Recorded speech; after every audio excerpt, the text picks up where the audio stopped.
نحمده ونصلي على رسوله الكريم أما بعد فأعوذ بالله من الشيطان الرجيم بسم الله الرحمن الرحيم اللهم صل على محمد النبي الأمي وعلى آله وسلم تسلیما۔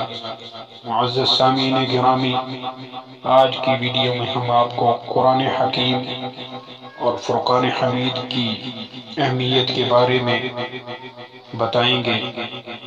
حضرت ابن عباس رضی اللہ تعالی عنہ فرماتے ہیں کہ رسول اللہ صلی اللہ علیہ وآلہ وسلم نے فرمایا، جس کے سینے میں قرآن نہیں وہ ویران گھر کی طرح ہے، آباد ہے وہ دل جس میں تیری یاد ہے، جو یاد سے غافل ہو ویران ہے برباد ہے۔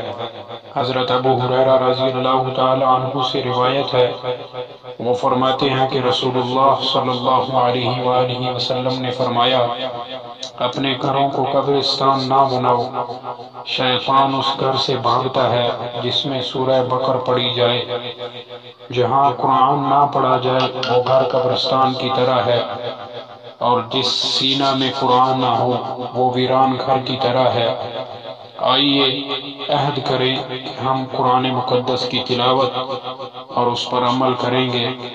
سرکار دو عالم صلی اللہ علیہ وآلہ وسلم نے فرمایا، خیرکم من تعلم القرآن وعلمہ، تم میں سے بہتر شخص وہ ہے جو قرآن پاک سیکھے اور سکھائے۔